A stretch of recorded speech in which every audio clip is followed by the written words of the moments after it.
Hallelujah भाई बहन की जय मसीह की। आज हम फिर एक वचन को देखेंगे और इस वचन के माध्यम से हम सीखेंगे कि परमेश्वर क्या कहता है और परमेश्वर से हमें आशीष पानी है। आशीष के वारिस अगर होने की बुलाहट है तो हमें क्या क्या सुधार करना चाहिए अपने जीवन में और क्या क्या हमें कंट्रोल करना चाहिए, अपने जीवन में क्या देखना चाहिए और अपने जीवन में कौन सी चीजें छोड़नी चाहिए। अगर आशीष पानी है, अपने जीवन में आशीष लेनी है, तो इन बातों का जरूर ध्यान रखना चाहिए। वो बातें क्या है आज हम इस वीडियो के माध्यम से बताएंगे। सो इस वीडियो में बने रहें। चलिए चलते हैं। पहला पत्रस 3 अध्याय का उसका उसका उसका 8वां वचन हम पढ़ेंगे।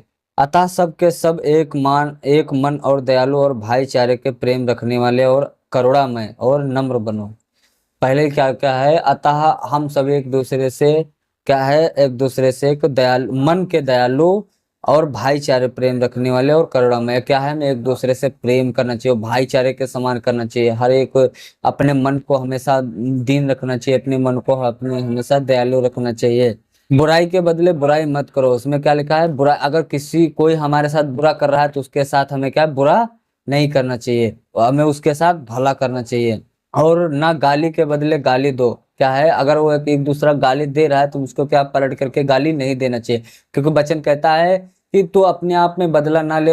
अगर वो किसी बुरा तेरे साथ कर रहा है तो उसे बदला लेने के लिए मैं हूं। तो उसे अब अगर वो तुमसे गाली दे रहा है तो उसको क्या है, उसे तुम कह दो कि है परमेश्वर, इसे तू देखना, ये आपका भी बनाया हुआ वारिस है, अब आपका ही बनाया हुआ बच्चा है।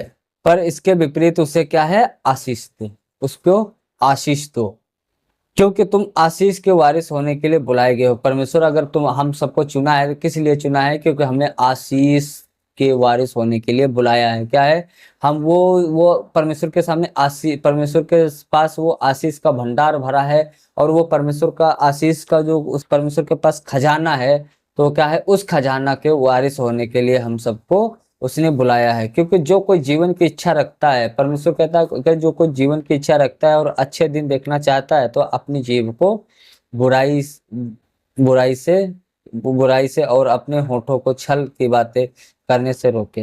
अपने जीवन में अगर खुशी चाहते हो, अपने जीवन में अगर दुख नहीं देखना चाहते हो, अपने जीवन में अगर शांति चाहते हो, अपने जीवन में अगर परमेश्वर का वचन देखना चाहते हो, तो इन बातों का तुम्हें जरूर ध्यान रखना चाहिए। कौन सी, अपनी जीभ को अपने वश में रखना चाहिए और होठ जो है अपने छल से, उनके छल की बातों से रोके और उनका हर एक बुराई से क्या है उसे दूर रखें और बुराई का साथ छोड़ दे। आखिर क्या कह रहा है, 11वां पद क्या बताता है, बुराई का साथ छोड़ दे और भलाई ही करे।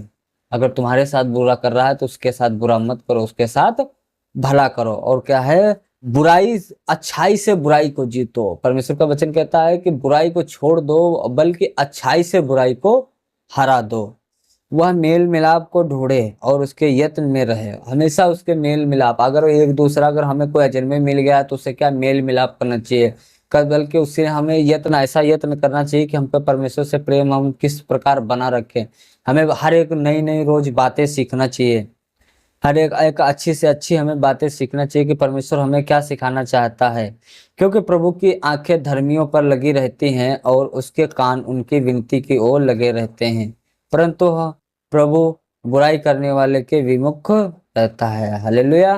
परमेश्वर क्या कहता है, परमेश्वर का वचन कहता है प्रभु यीशु मसीह की आंखें हैं वो क्या है, धर्मियों की ओर हमेशा लगी रहती हैं, बल्कि वो धर्मियों की ओर इसलिए लगाता है कि परमेश्वर जानता है कि हमारे बारे में अच्छा बोलेगा।